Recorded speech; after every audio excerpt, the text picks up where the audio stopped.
할렐루야.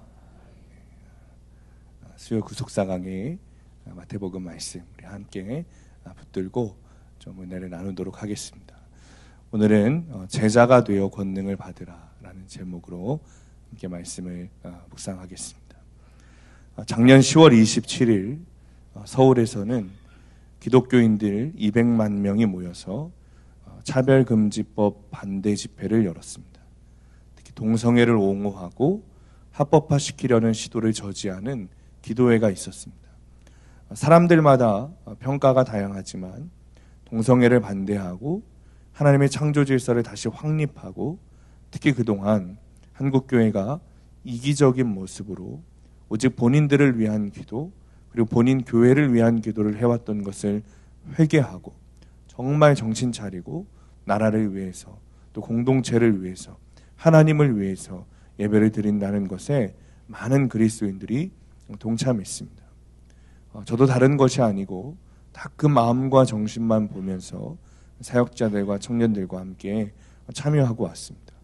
그 중에 김양재 목사님, 큐티인 큐티를 발간하시고 또 우리들 교회 담임 목사님이신 김양재 목사님께서 설교를 하시고 기도를 하시는데 마지막에 목사님께서 하신 그 정말 피를 토하는 기도가 주님께 부르짖는 정말 하나님 앞에 전심으로 나가가는 그런 기도였다라고 생각이 됩니다.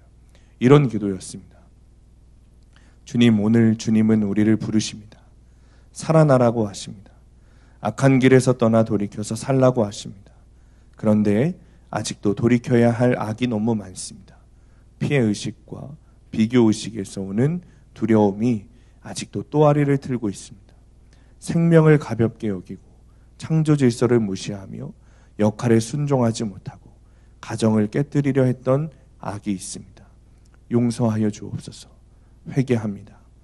우리의 회개를 받으시고 건강한 가정, 거룩한 나라를 세워 주옵소서. 주님, 우리의 동성애자들을 사랑합니다. 어서 속히 돌아오게 도와주시옵소서. 오늘의 이 기도가 자녀들에게 유언이 되게 하여 주시옵소서. 삶으로 완전한 본은 못 되어도 회개의 유산을 남겨주는 부모가 되어서 이제 부모 세대는 이렇게 모여서 기도했다고 이것을 꼭 기억하는 우리 다음 세대가 되어 하나님이 방문해 주시기를 기도합니다. 주여 다음 세대를 살려주시옵소서. 주여 살려주시옵소서. 주여 불쌍히 여겨주시옵소서.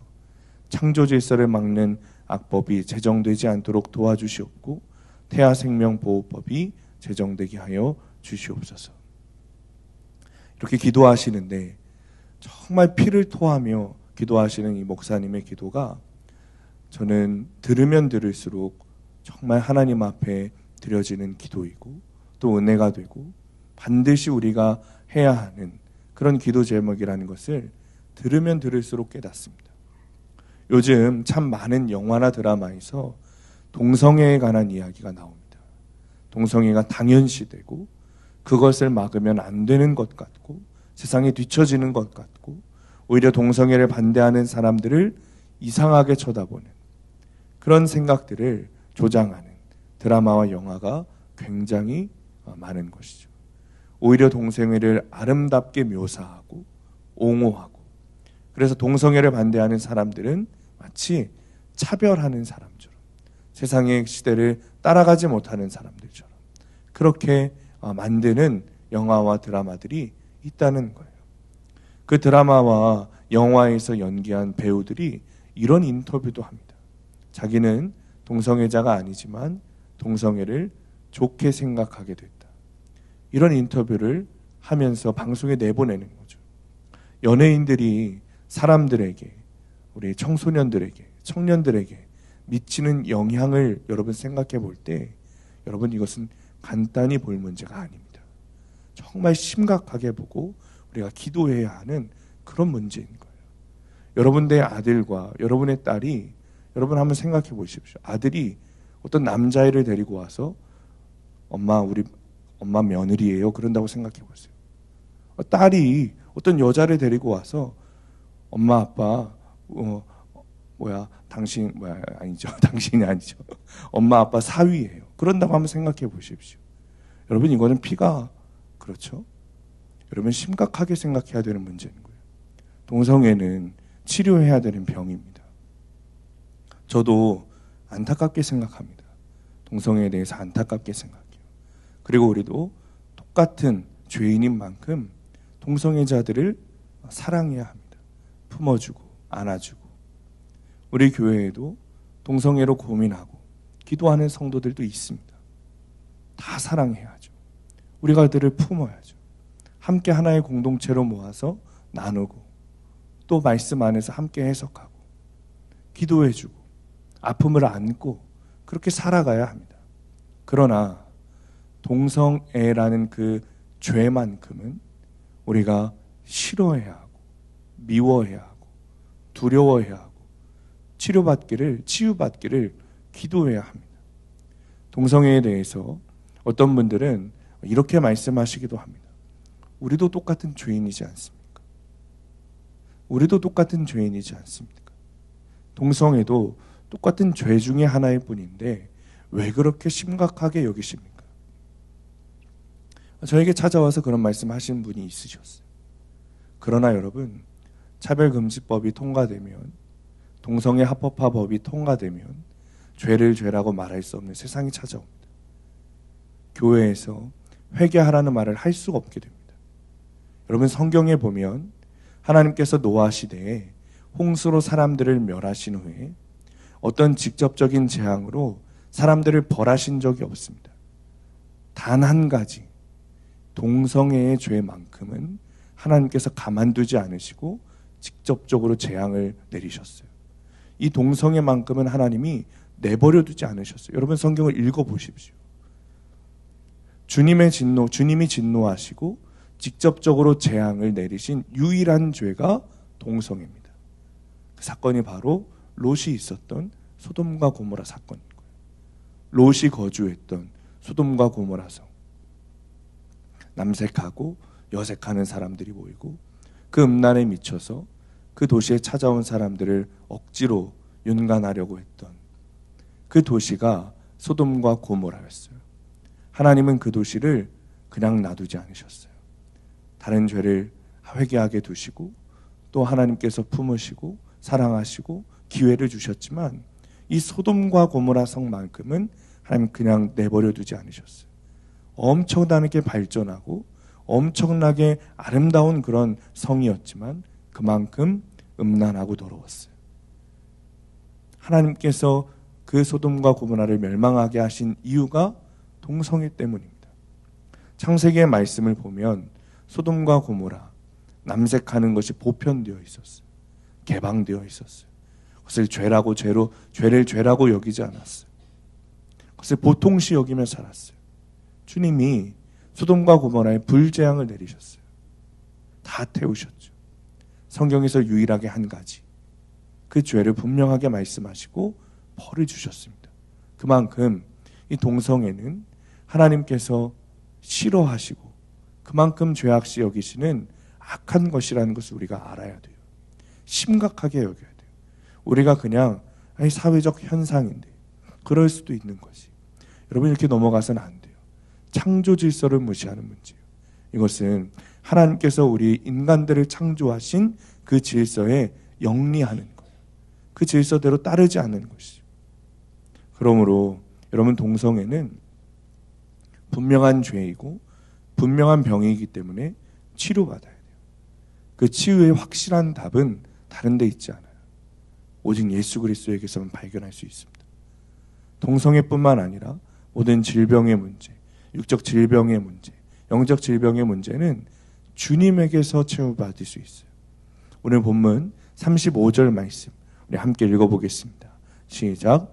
예수께서 모든 도시와 마을에 두루 다니사 그들의 회당에서 가르치시며 천국 복음을 전파하시며 모든 병과 모든 약한 것을 고치시니라. 아멘. 앞서 보면 예수님께서 많은 병자들을 고치셨어요.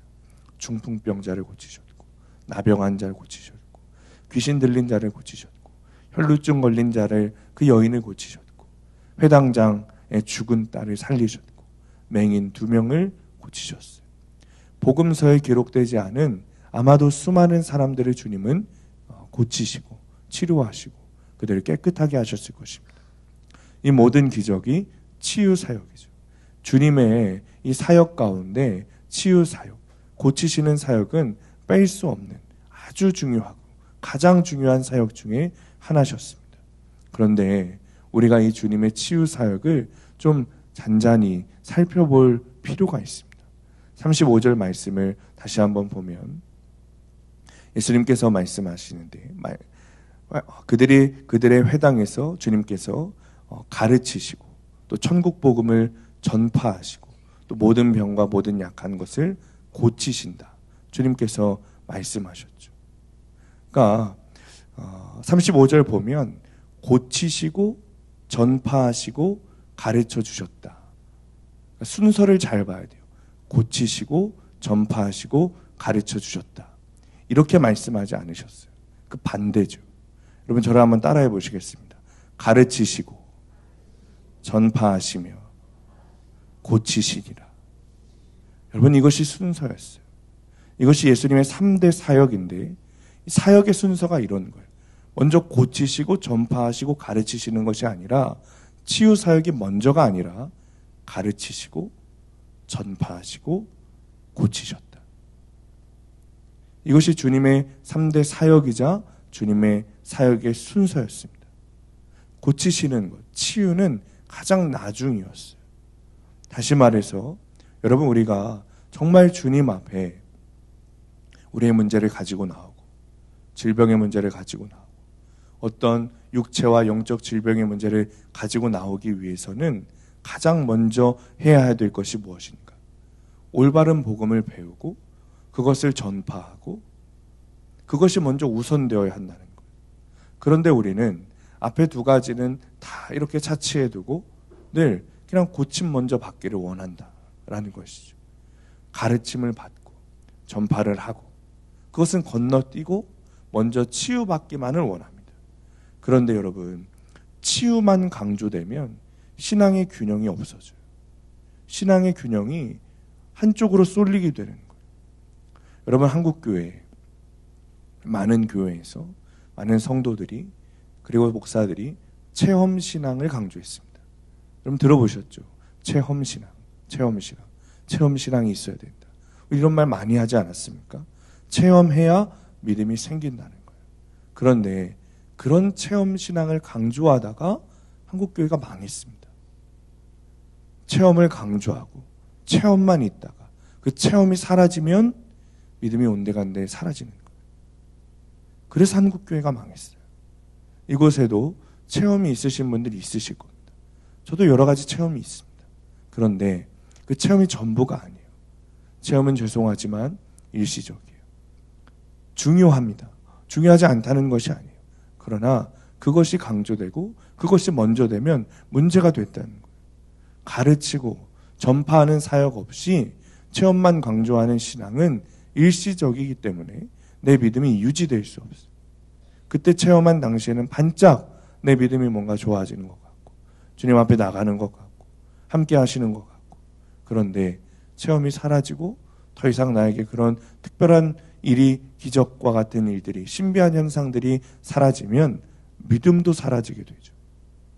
그런데 문제는 무엇인가? 내 안에 믿음이 사라졌는데도 불구하고 과거에 있었던 내 체험으로 인하여 여전히 나에게 믿음이 있다고 착각한다는 거예요. 그때 한번 체험한 것 가지고 그게 나의 믿음의 전부라고 생각하는 거예요. 나는 이렇게 대단한 체험을 경험했어. 그러니 나는 믿음이 있어. 대단한 믿음이 있어. 아주 교만하고 심지어 체험이 없는 사람들을 깔보는 그런 교만함이 우리 한국교회 안에 팽배했다는 것입니다. 저에게도 와서 그런 분들이 있었어요. 다 목사님 저는요 이렇게도 해봤고 저렇게 해봤고 이런 일도 있었고 저런 일도 있었고 목사님은 해보셨어요?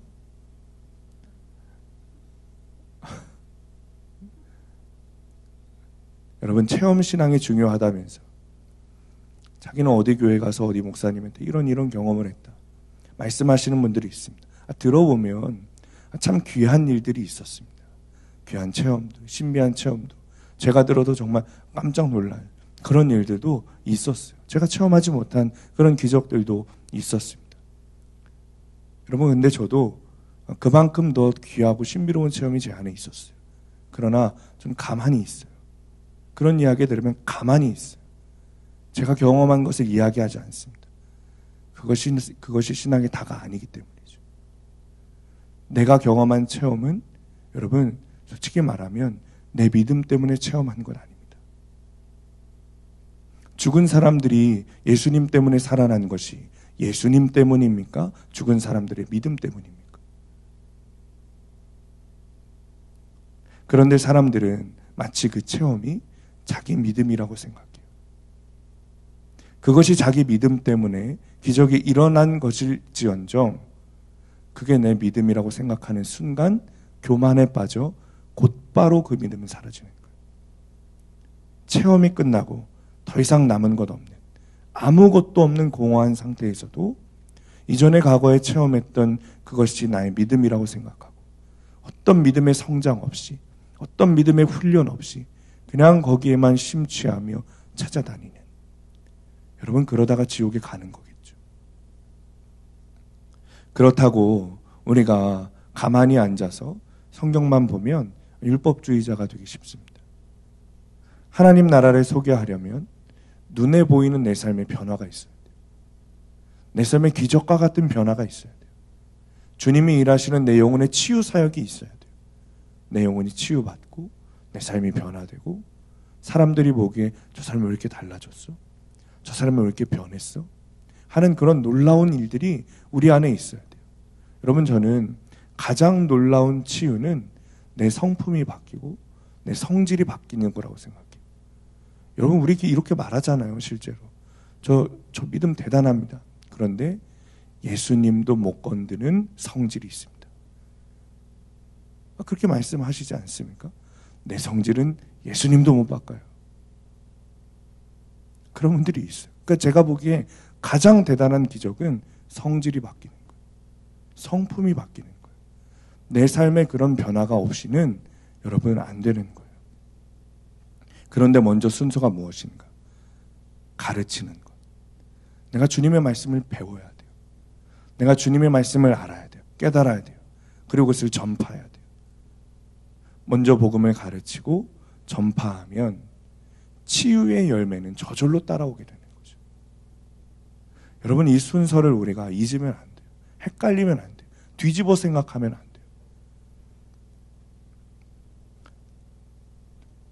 우리 교회에서 가장 중요하게 생각하는 가치 중에 하나가 무엇입니까? 질서 아니겠습니까? 질서. 주님께서도 그 질서를 분명하게 잡으셨어요. 가르치시고 전파하시고 치유하시는 그 질서를 우리 마음대로 바꾸지 마세요. 왜 자꾸 예수님의 사역을 우리 마음대로 바꾸냐고요. 그러면서 주님 왜 안 들어주시냐고. 왜 내 기도는 응답 안 하시냐고. 여러분 예수님의 말씀을 똑바로 봐야 돼요. 주님은 가르치시고 전파하시고 고치시면서 도시와 마을을 두루 다니셨습니다. 두루 다녔다. 멸시받는 사마리아에게도 가셨고, 그렇죠? 계층이 높은 기득권층인 유대인들에게도 가셨어요. 대제사장들, 서기관들 다 가셨어요. 스불론과 납달리, 갈릴리에도 가셨고, 가난한 자, 부자, 심지어 세리, 병든 자, 건강한 자, 배척받는 자. 주님은 두루 다니셨습니다. 모두 찾아가셨어요. 차별 없이 한 번 갔던 곳도 또 가시고 다시 찾아가서 양육하시고 가르치시고 전파하시고 복음을 알려주시고 깨닫게 하시고 그 삶을 변화시켜 주시고, 이것이 두루 다니셨다는 뜻이에요. 우리가 복음을 가르치고 전파하려면 어떻게 해야 하는가? 여러분 그냥 가만히 앉아 있으면 안 됩니다. 가만히 앉아 있으면 가르칠 사람이 찾아오는 게 아니에요. 가야 돼요. 예수님처럼 두루 다니며 계속해서 찾아가야 돼요. 그리고 가르치고 복음을 전해야 돼요. 복음을 전파해야 돼요.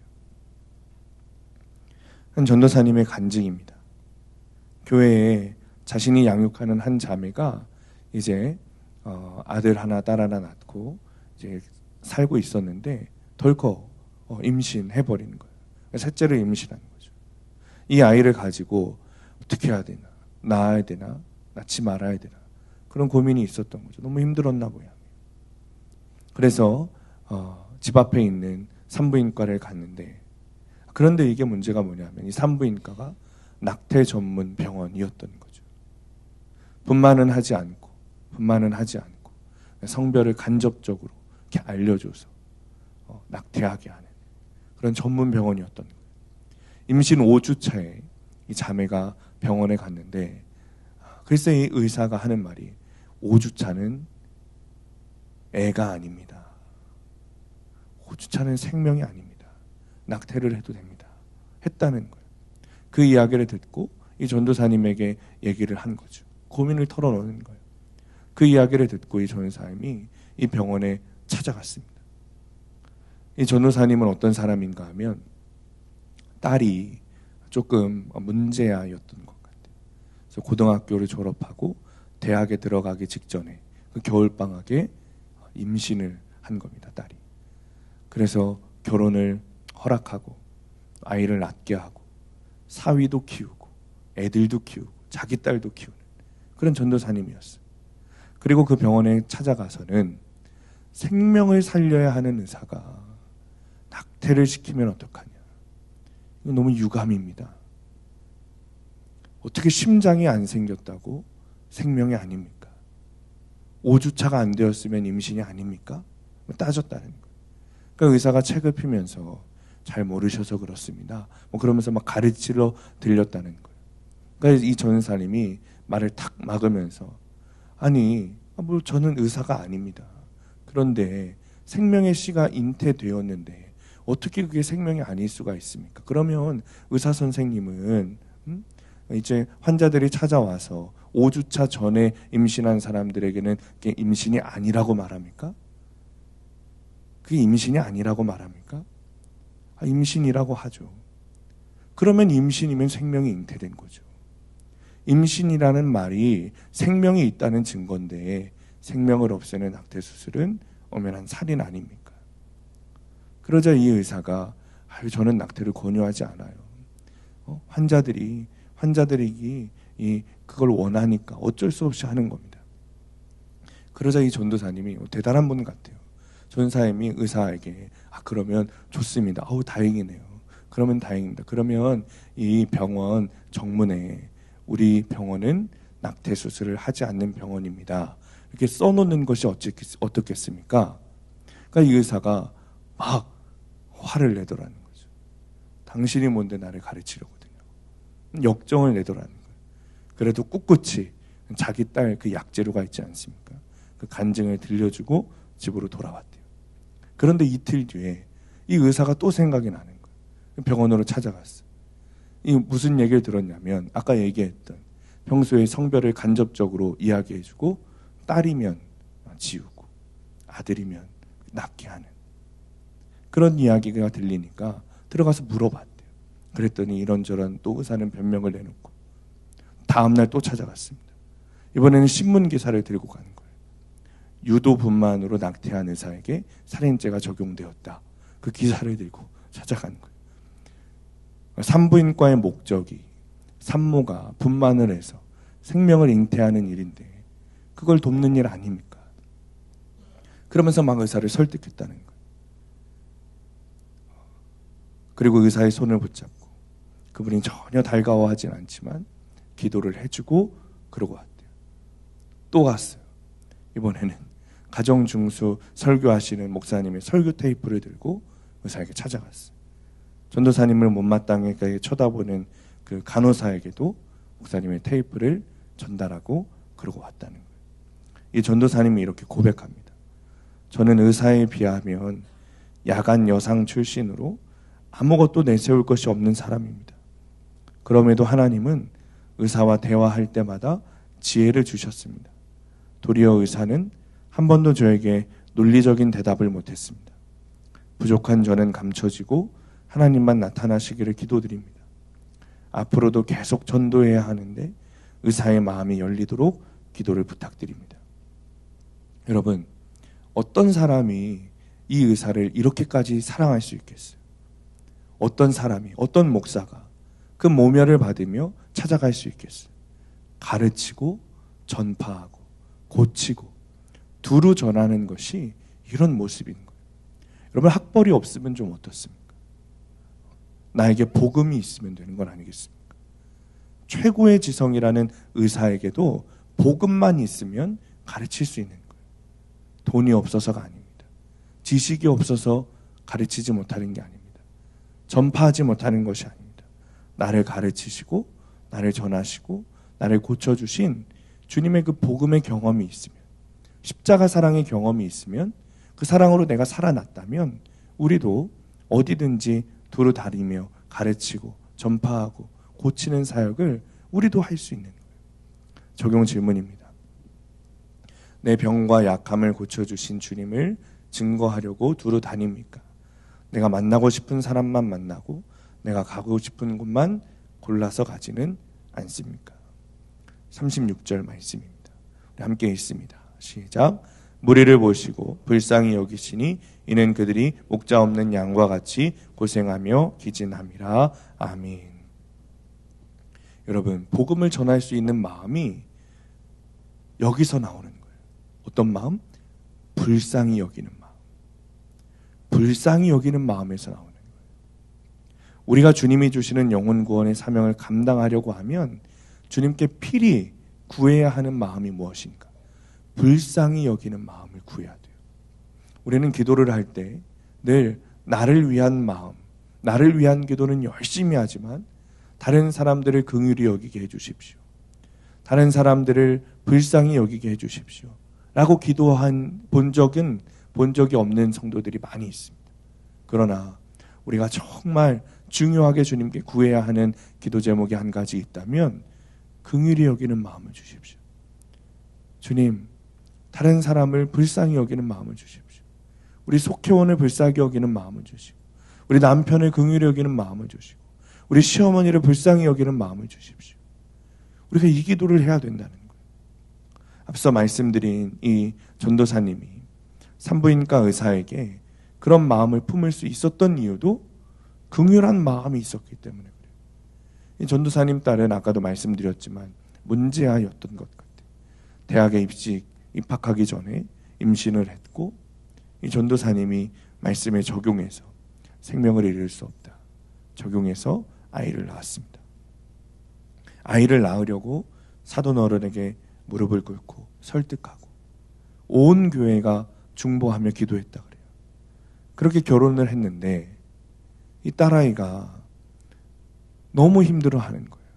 딸을 낳고 산후 우울증이 걸려서 너무 힘들어하고, 또 남편과 자주 싸우고 때리고 아주 매일 술을 마시고 너무 힘들어하던 거죠. 그런데 갑자기 둘째가 또 임신됐어요. 그러니 도저히 감당이 안 돼서 낙태를 하겠다.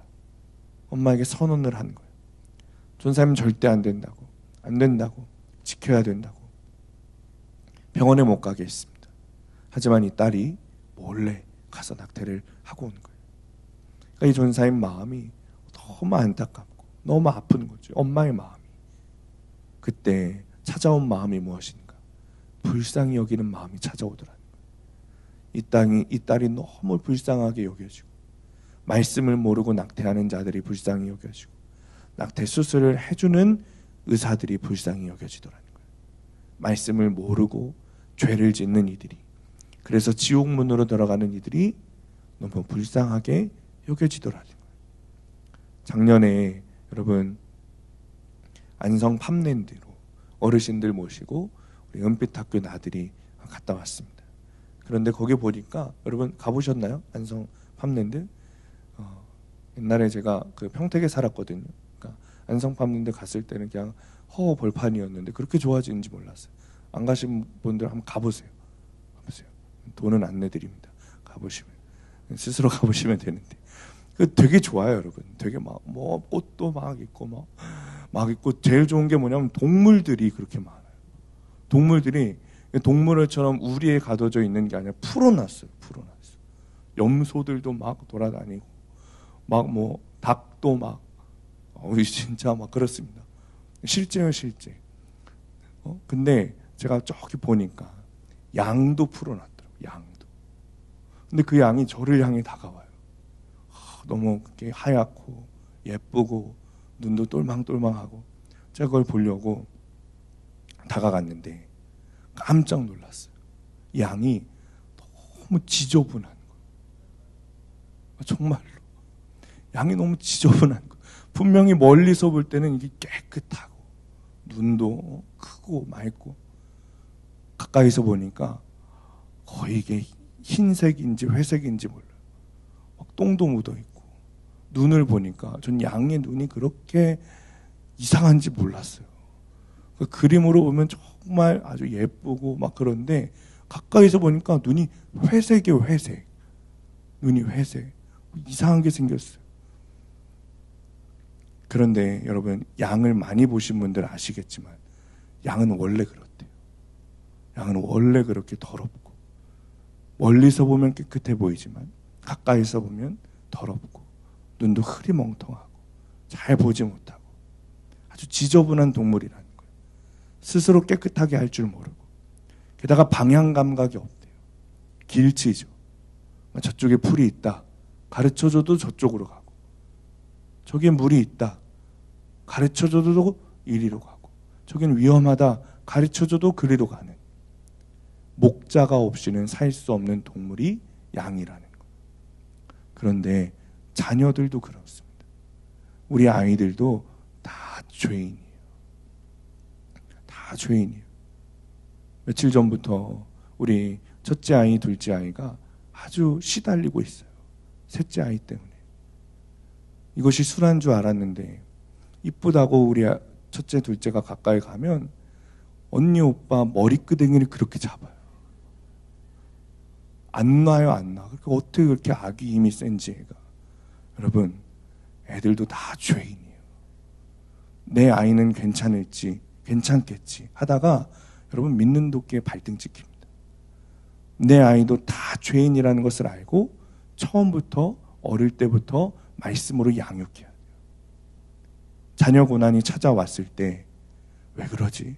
우리 아이가 이렇게 착했던 아이가, 선했던 아이가 번민하고 낭망하고 사람 찾아다니고 여러분 그러지 마세요. 원래 죄인이에요. 원래 죄인.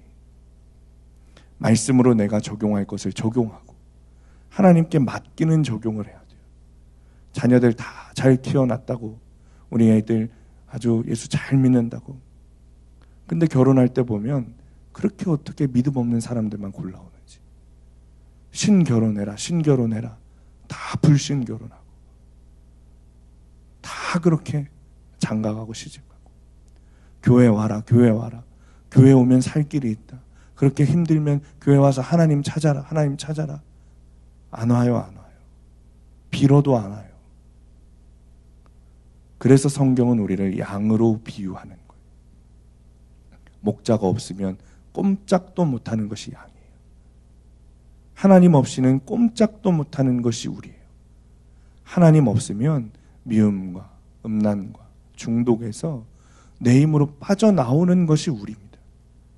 양은 여러분 뒤집혀 눕히면 누가 어떤 사람을 세워주지 않으면 그대로 뒤집어져 있는데요. 스스로 일어나지 못한대요. 사람 목자가 있으면 괜찮지만 목자가 없는 양이 쓰러지면 끝인 거예요.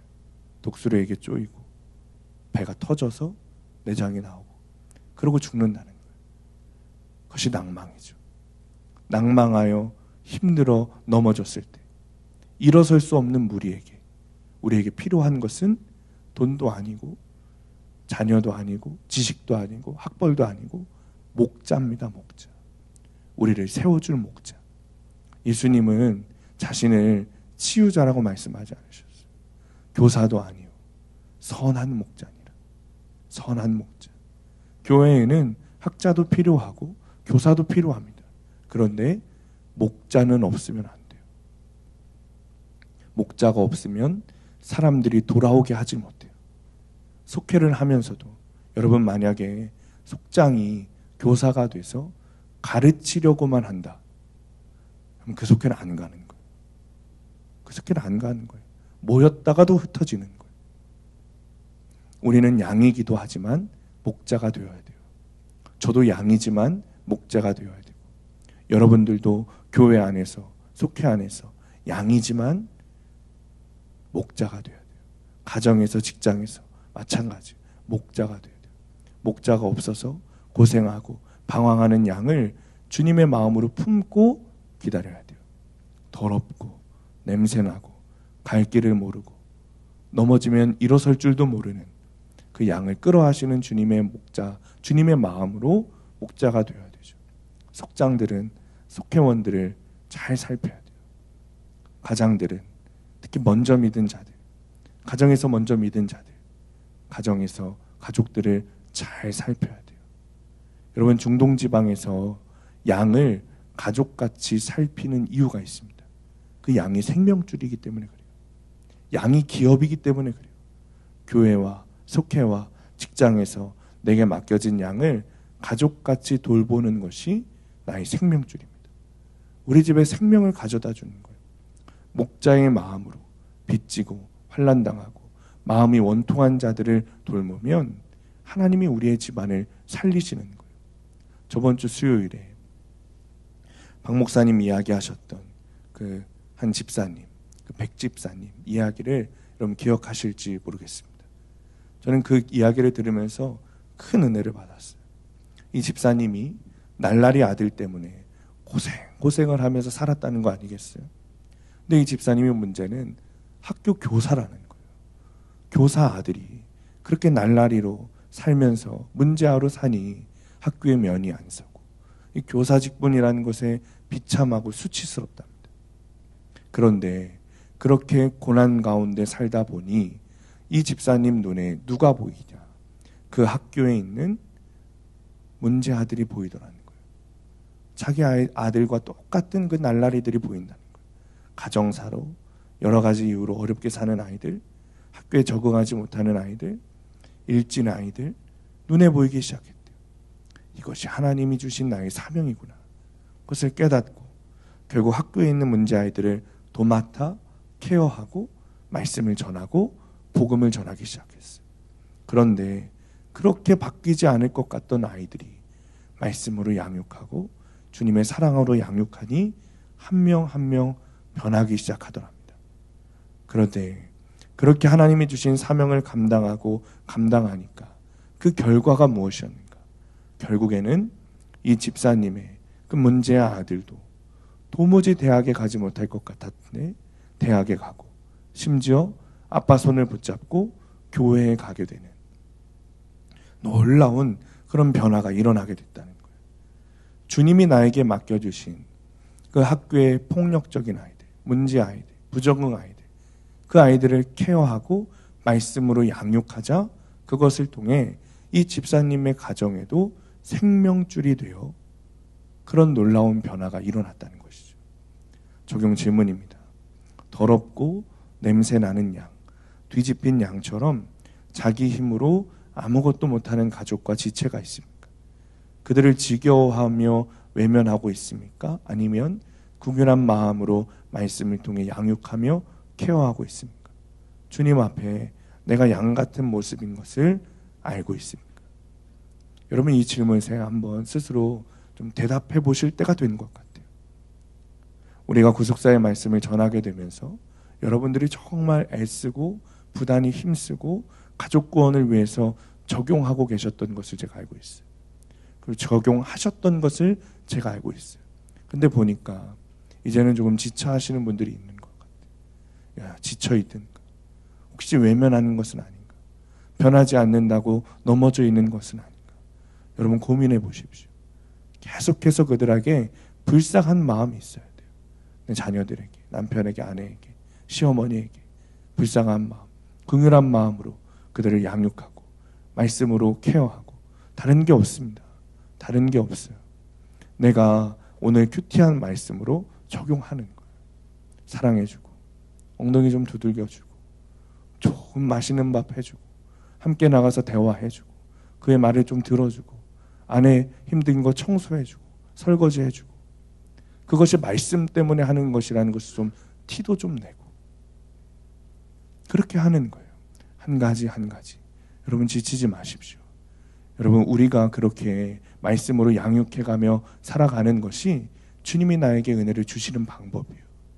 그 고난을 통해 하나님께서 나에게 말씀으로 또 깨닫게 하실 죄가 있고, 또 회개하게 하실 하나님께서 우리에게 보여주시는 그 악이 있고, 그것을 회개하게 될게 또 주님이 주시는 용서의 기쁨을 누리게 되는, 그것이 주님이 나를 양육하시는 방법인 거예요. 지치지 마시고 또 포기하지 마시고 말씀 앞에 겸손히 나아간 여러분들 되시길 축원합니다. 37절 38절 말씀 우리 함께 읽습니다. 시작. 이에 제자들에게 이르시되 추수할 것은 많되 일꾼이 적으니 그러므로 추수하는 주인에게 청하여 추수할 일꾼들을 보내주소서 하라 하시니라. 아멘. 많은 교회에서 전도가 안 된다고 말합니다. 부흥은 끝이 났다, 그렇게 말하죠. 실제로 많은 교회들이 문을 닫고 있습니다. 그런데 주님은 2000년 전이나 지금이나 추수할 것은 많되 일꾼은 적다라고 말씀하세요.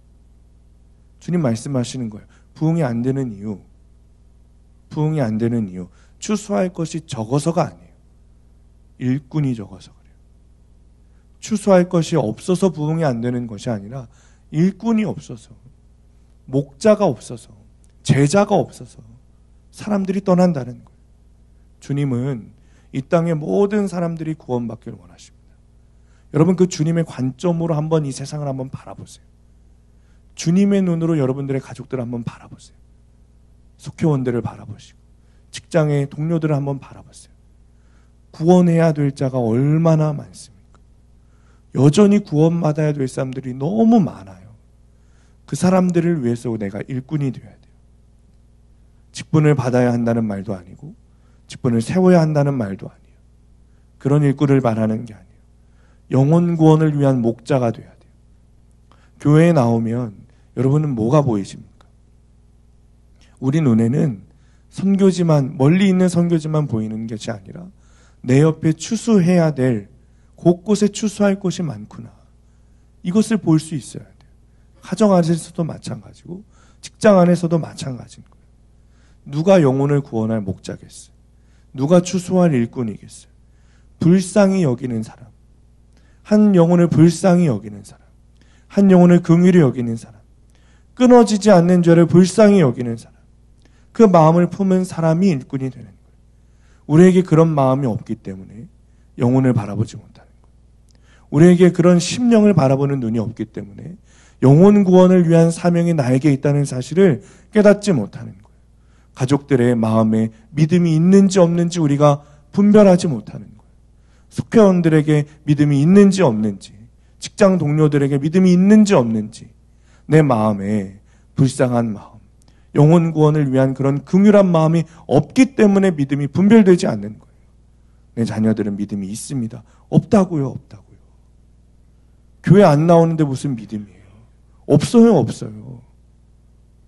분별하십시오. 분별하셔야 돼요. 긍휼한 마음을 가지고 내 자녀라도 물론 사랑하는 마음으로 봐야죠. 사랑의 눈으로 봐야죠. 긍휼한 눈으로도 보십시오. 불쌍한 눈으로도 보십시오. 내가 잘해주고 잘 대해주고 세상에서 잘 먹고 잘 살게 해주고 어떻게 인도해야 돼주고 어떤 공부를 하게 해줘야 되고, 여러분 다 좋습니다. 그런데 제일 먼저 봐야 될 것은 저 영혼이 그 마음 안에 정말 구원이 있는가. 여러분의 자녀들, 아들, 딸들 그런 눈으로 봐야 되지 않겠어요? 그렇지 않으면 여러분들만 천국 갈 겁니까? 그 믿음이 흐르지 않는데 누가 여러분의 자녀들에게 믿음을 전달해 주겠어요? 없습니다. 여러분들이 아니면 누가 복음을 전해 주겠어요? 없어요. 누가 하겠어요? 누가? 옆 사람이 안 해줘요. 부모가 해야죠. 우리는 그런 마음이 없으니 일꾼이 아니라 구경꾼으로 살아가고 있는 거예요. 지금도 구경꾼으로. 어디 한번 잘하나 한번 봐보자. 어떻게 하면 잘하나 한번 봐보자. 어떻게 하면 담임 목사가 한번 어떻게 하면 잘하나 한번 해보자. 목사님 기도 좀 해주십시오. 기도합니다. 기도하지 않는 건 아니에요. 여러분들이 말씀에 순종하지 않고 삶에서 적용하지 않는데 제가 기도하면 무슨 소용이 있겠어요? 구경꾼으로 살지 마십시오. 나는 예수 믿고 천국 가. 곳곳에 구원받아야 할 영혼들은 다 외면하고 있어요. 천국 갈 수 있습니까? 아멘. 그런데 천국 갈 수 있는 눈으로 다른 사람들을 보는데 왜 예수님의 눈으로 보지 못해요? 내 믿음에 이상이 생긴 거예요. 복음서를 읽어보면 엄청 많은 숫자의 사람들이 예수님을 따랐습니다. 오병이어 사건만 하더라도 5,000명을 먹이셨다 했지만 사실은 그거는 남자 장년의 숫자예요. 여자들, 어린아이들 섞으면 2만 명이 넘을 거예요. 예수님을 따랐어요. 3년 동안 예수님의 공생의 기간 동안 예수님 따랐던 숫자들 수십만 명은 넘을 거예요. 그런데 그 중에 제자가 된 사람 12사람밖에 없어요. 그리고 여자 몇 명, 70명의 복음 전도자들, 그 사람들밖에 없어요. 많은 사람들이, 수십만 명의 사람들이 예수님을 따르다가도 무서워서 믿음을 드러내지 못해요. 복음을 부끄러워하고 복음을 수치스러워하고 복음을 위해 당하는 고난을 무서워하고 기적만 바라고 주님만 쫓았던 거예요. 예수님을 구경하는 구경꾼은 많았어요. 여러분, 구경꾼이 되지 마십시오. 진짜 주님의 일을 감당하는 제자가 돼야 돼요. 진짜 주님의 일을 감당하는 일꾼이 돼야 돼요. 오늘날도 마찬가지예요. 구경꾼은 구원받지 못해요. 구경꾼은 구원받지 못해요. 특히 코로나 이후에 사람들이 교회에 나오지 않죠. 그냥 집에서 잠옷 차림으로 실시간 예배 영상, 나중에 올라오는 말씀 영상 듣는 거예요. 나중에 차에 가면서 그냥 말씀 들으면 예배 드렸다고 생각해요. 전심으로 주님께 나가지 못해요. 전심은커녕 반심도 드리지 못해요. 이제는 시간이 지나서 온라인 예배도 안 드리죠. 그냥 마음으로 난 믿음 있으니까 구원받아 천국 갔어. 생각만 하는 거예요. 주일에는 그냥 텔레비전 보고 여가를 즐기고 캠핑 가고 교회에 오지 않습니다. 교회 다녀도 마찬가지. 예배만 출석하고 양육받지 않고 제자 훈련 받지 않고 봉사하지 않고 일꾼이 안 되기로 결심하고 다녀요. 성도수가 많아지고 부흥을 해도 영혼 구원을 위해 일하려는 사람들은 소수예요. 그렇다고 아무나 목자로 세울 수 있겠어요? 그렇다고 아무나 석장으로 세울 수 있겠어요? 그렇다고 아무나 일꾼으로 세울 수 있겠어요? 계속해서 양육하고 제자 훈련하고 공동체 안에 말씀으로 가르치고 살려내야죠. 제자 훈련 받은 분들, 석장들, 여러분 그 일 하려고 여러분들 세워지신 거예요. 그것 때문에 여러분들 맡겨드리는 거예요. 사람 살리라고. 사람 살리라고. 영혼 구원하라고. 그냥 구경꾼처럼 그냥 꿀단지 한번 읽고 그냥 출석 체크하고 헌금하고 끝. 교회가 망하는 지름길입니다. 교회가 망하는 지름길이에요. 그래서 그동안 영적으로 침체됐던 것 아닙니까? 우리 교회가. 여러분 정신을 똑바로 차려야 돼요. 정신을 똑바로 차려야 돼요. 3월부터 속장 밴드 미팅 하는 이유가 여기 있습니다. 말씀을 가르치고 스스로 큐티할 수 있게 만들고 성경의 가치관이 정립된 일꾼을 키워가야 돼요. 그렇게 키운 일꾼이 교회의 주춧돌이 되고 교회를 세워나가고 하나님 나라를 만들고 영혼을 살리는 거예요. 마태복음 10장 1절 말씀 함께 있습니다. 시작. 예수께서 그의 12제자를 부르사 더러운 귀신을 쫓아내며 모든 병과 모든 약한 것을 고치는 권능을 주시니라. 아멘. 모세가 여호수아에게 리더십을 물려주고 엘리야가 엘리사에게 권능을 물려주고 2배의 능력을 물려준 것처럼 주님께서 2000년 동안 교회를 통해 주님의 능력이 세상으로 흘러가게 하셨어요. 교회는 영혼 구원을 최고로 아는 공동체가 교회입니다. 내가 구원을 받았다면, 내가 예수님을 알았다면 이제는 다른 사람의 구원을 위해 제자 사역을 해야 돼요. 마태복음 28장 19절 20절 함께 있습니다. 시작. 그러므로 너희는 가서 모든 민족을 제자로 삼아 아버지와 아들과 성령의 이름으로 세례를 베풀고 내가 너희에게 분부한 모든 것을 가르쳐 지키게 하라. 볼지어다 함께 있으리라 하시니라. 아멘. 여러분, 제자 삼는 것이 우리 인생의 목적, 영혼 구원하는 것이 우리 인생의 목적, 하나님이 우리에게 주신 사명이에요. 의사는 병을 고치고 육체를 고치지만 주님의 제자들은 영혼을 고치는 일을 하는 거예요. 내가 먼저 내 삶을 말씀으로 해석하고 나에게 생긴 그 약재료로 사람들에게 나누고 간증하고 그것을 통해 살려내고 내 안에 있는 수치가 다른 사람들에게 약재료만 될 수 있다면 그것을 다 드러내고 다시 한번 드러내면서 또 회개하고 또 나를 살리시는 주님의 은혜를 경험하고 그 은혜를 통해 또 약재료를 나누고 간증을 나누고 영혼 구원을 위해 내 생명을 다하는 것. 귀신 들린 자를 낫게 하고 지옥의 길로 가는 자를 구원으로 이끄는, 여러분, 이것이 제자들이 하는 일인 거예요. 우리에게 병을 고치는 의술이 없고 능력이 없어도 주님의 제자가 되면 다른 사람을 살릴 수 있습니다. 더러운 귀신 들린 자, 모든 병과 모든 약함을 가진 자들을 불쌍히 여기고 그들을 섬기기로 결단할 때 주님의 제자가 되어 쫓아내고 고치는 권능을 우리도 할 수 있는 거예요.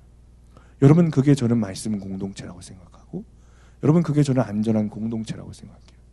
제가 여러분들을 이끄는 목자지만 저도 그 안전한 공동체 안에 들어가서 내가 흔들리고 내가 어려울 때 여러분들의 약조를 듣고 다시 살아나고 그 약재를 듣고 살아난 저의 간증을 통해 또 여러분들을 살려내고 그런 공동체가 되는 것이 저의 꿈이고 저의 소망이에요. 주님이 우리의 교회를 그렇게 세우실 것으로 저는 믿고 있어요. 그 일에 정말 동참하셨으면 좋겠어요.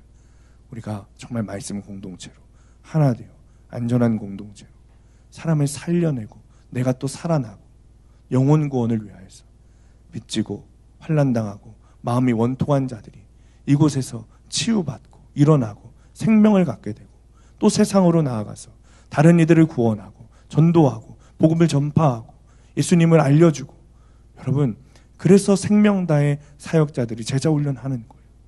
여러분들 그런 사람 되라고, 그리고 그런 사람 돼서 우리 교회 안에서 살려내라고, 살려내는 그 제자 한 사람이 또 되시라고.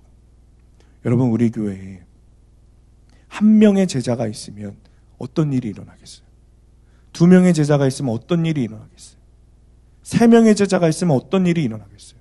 우리 교회 전체가 다 예수님의 제자가 되면 여러분 어떤 일이 일어나겠어요? 여러분, 동네가 변하겠습니까? 안산이 변하겠습니까? 저는 온 나라가 변할 거라고 생각해요. 여러분, 그런 예수님의 제자가 되시기를 축원합니다. 적용 질문입니다. 일꾼이 적다고 하시는 주님의 탄식을 나를 향한 부르심으로 듣고 있습니까? 양육과 제자 훈련, 속회와 전도에 나는 일꾼입니까? 구경꾼입니까? 영혼 구원을 위한 제자가 되기로 결단합니까? 말씀을 마칩니다. 주님은 두루 다니시며 가르치시고 복음을 전파하시고 모든 병과 약한 것을 고치셨습니다. 주님의 이런 양육을 우리가 잘 받아야 돼요. 주님이 주시는 양육에 도망치지 마십시오. 보면 아주 뺀질대고 도망치는 분들이 있어요. 도망치지 마세요. 양육을 받아야 돼요. 훈련을 받아야 돼요. 여러분, 여기서 머물고 있으면 어떡해요? 여기서 머물고 있으면 어떡해요? 주님이 원하시는 믿음은 여기가 아닌데. 여러분, 구원은 우리 주일에도 얘기했지만 길이라고 했잖아요. 길. 우리가 가는 길인 거예요. 성화인 거예요. 계속 그 길을 가는 거예요. 성화는 성화되었다는 것이 아니라 성화되어져 가는 거예요. 영화로운 그날을 맛보는 그 구원의 말을 볼 길을 맛보는 그곳까지 걸어가야 돼요. 근데 왜 멈춰 계세요?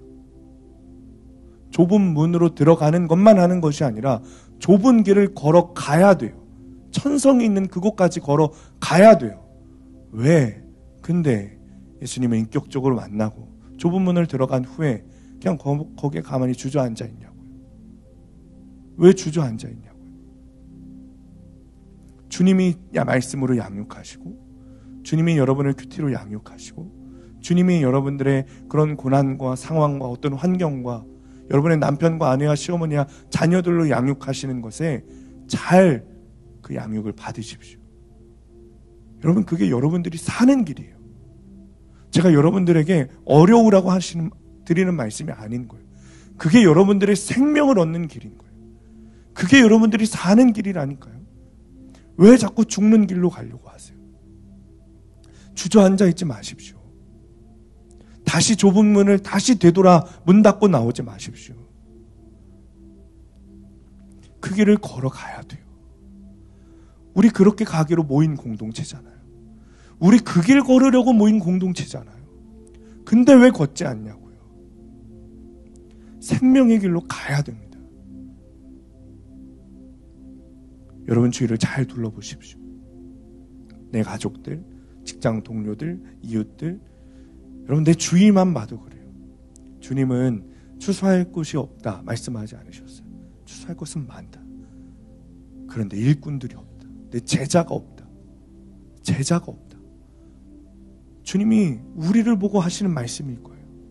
제자가 없다. 주님은 오늘 말씀을 통해 우리를 부르시고 계십니다. 여러분 이것을 그냥 듣지 마세요. 지금 여러분 한 사람 한 사람을 부르시는 거예요. 여전히 나 혼자 믿어도 돼. 우리 가족만 믿으면 돼. 이기적으로 신앙생활하고 있다면 이제는 회개하고 말씀 공동체 안으로 들어오십시오. 야망은 사망이요 사명은 생명이라고 그랬어요.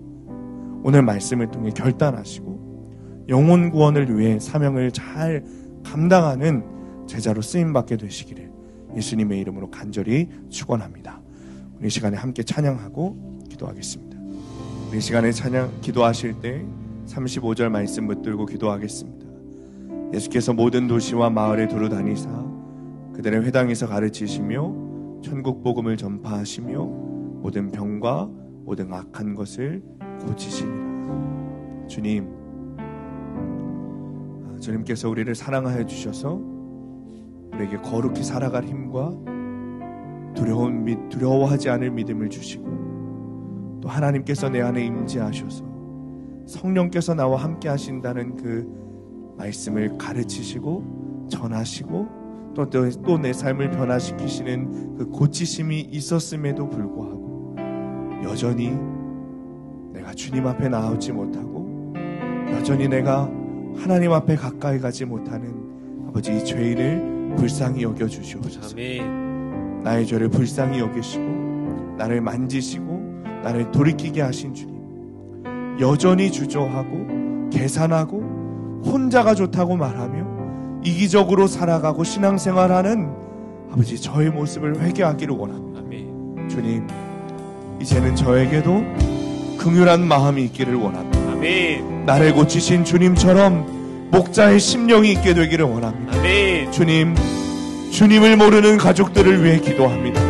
주님, 여전히 도망치고 거부하는 가족들의 신앙이 내 믿음의 결과인 것을 깨닫게 하여 주옵소서. 아멘. 이제는 나만 아는 삶이 아니라 말씀으로 해석된 삶으로 그 약재료를 들고 가족들의 믿음을 위해, 속계 식구들을 위해, 나의 신앙을 위해 죽어지게 하여 주옵소서. 아멘. 목자의 마음과 주님의 마음과 주님의 믿음으로 내 안에 원망과 불평을 들으며 끌어안고 품고 섬기게 하여 주옵소서. 아멘. 그래서 내가 살아난 복음으로 다른 이들을 살려내는 인생이 되게 하여 주옵소서. 아멘. 시간에 주님의 이름 부르시며 함께 동성으로 기도하겠습니다.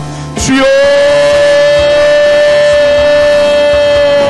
아버지 하나님, 아버지 하나님, 시간에 간절히 기도합니다. 아버지 하나님, 내 안에 성령께서 주님을 찾아오시고 아버지 내 안에 주님의 나라를 주시고 하나님 내 안에 두려움 없는 마음을 주시고 하나님 내 안에 어떻게 살아갈 힘을 주셨음에도 불구하고 아버지 여전히 나는 그 구원의 길을 걸어가지 않습니다. 여전히 나는 하나님 주님이 가르쳐주신 그 길을 걸어가지 않습니다. 하나님 내 안에 역사하여 주시옵소서. 하나님 내 안에 역사하여 주시옵소서. 하나님 내 안에 역사하여 주시옵소서. 나만 아는 삶이 아니라 말씀으로 해석된 삶으로 우리 앞길을 통하여 하나님께 나아가는 역사가 있게 하시며 아버지 하나님 나만 구원받고 천국가는 인생이 아니라 아버지 하나님 이 삶의 가족들을 위해 말씀을 적용하고 살아가는 삶이 되게 하여 주옵소서. 하나님 내가 돌이키게 되기를 원합니다. 하나님 내가 돌이키게 되기를 원합니다. 여전히 하나님 역사하여 주시옵소서. 하나님 역사하여 주시옵소서. 하나님 아버지 내 안에 여전히 이기적인 마음으로 교만한 마음으로 살아가고 있습니다. 저에게도 긍휼히 여기는 마음이 있게 되기를 원합니다. 하나님 긍휼히 여기는 마음이 있게 되기를 원합니다. 불쌍히 여기는 마음이 있게 되기를 원합니다. 하나님 불쌍히 여기는 마음이 있게 되기를 원합니다. 하나님 역사하여 주시옵소서. 하나님 역사하여 주시옵소서. 아버지 역사하여 주시옵소서. 자녀의 믿음의 결과인 것을 깨닫게 하시고 하나님만 바라보게 하시고 온전히 주님만 바라보게 하시고 아버지 하나님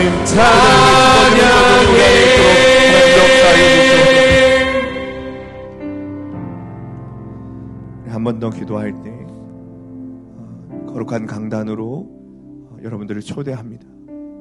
마음 가운데 정말 주님 앞에 주님 내가 제자가 되기를 원합니다. 주님 일꾼이 되기를 원합니다. 하나님께 결단하고 주님의 앞에 나아오기를 원하시는 분들 거룩한 강단으로 여러분을 초대합니다. 특별히 기도 제목이 있으신 분들이 있다면 기도 카드를 적어오시면 안수기도해 드리도록 하겠습니다. 우리가 함께 붙들고 기도할 말씀은 37절 말씀입니다. 이에 제자들에게 이르시되 추수할 것은 많되 일꾼이 적으니 주님께서 우리에게 다 가르쳐 주셨습니다.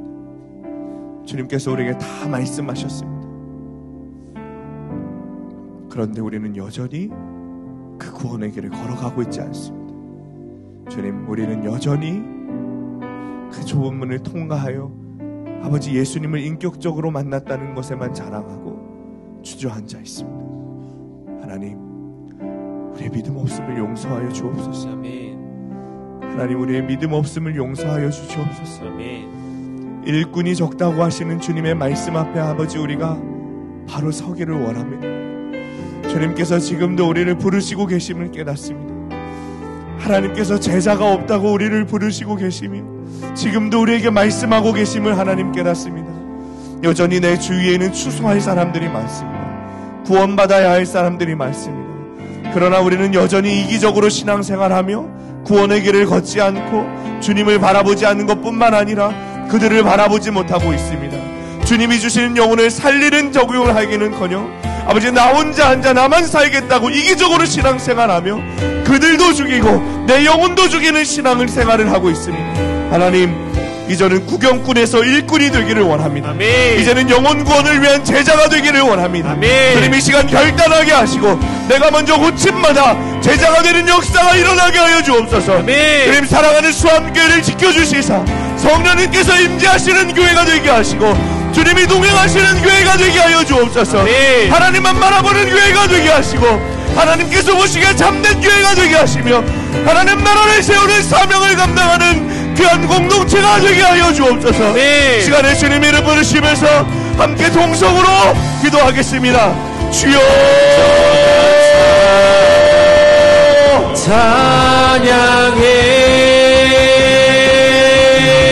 찬양해 아버지 하나님 주님의 나라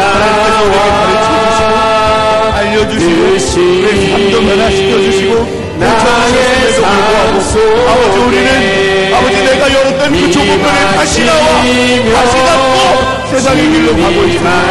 하나님 구원의 길을 걷는 것이 아니라 또다시 세속자의 길을 걸어가며 살아가고 있습니다. 하나님 아버지 내 삶을 불쌍히 여겨주시옵소서. 내 삶을 사람을 불쌍히 여겨주시옵소서. 거룩히 추수할 사람이 없는 것이 아니라 추수할 일꾼들이 없다고 말씀하시는 하나님의 피 흘리시는 그 눈물을 우리가 바라보게 되기를 원합니다. 내 제자가 없다고 말씀하시는 그 예수님의 눈물을 아버지 우리가 바라보게 되기를 원합니다. 하나님 오늘 나를 부르시고 오늘 나를 간단하게 하시는 그 하나님의 말씀 앞에 우리가 간절히 간단하게 원합니다. 하나님 역사하여 주시옵소서. 주님의 나라와 되기를 원합니다. 뜻이 아버지 우리 안에 정말 하나님을 향한 마음이 나의 삶 하나님 아버지 구원하기를 원하게 되기를 원합니다.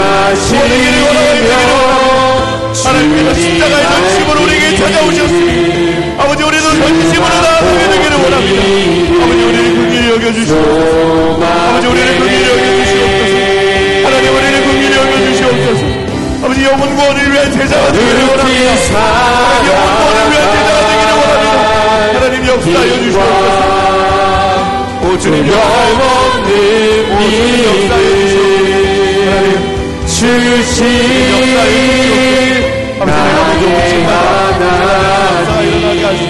완전한 사랑 찬양해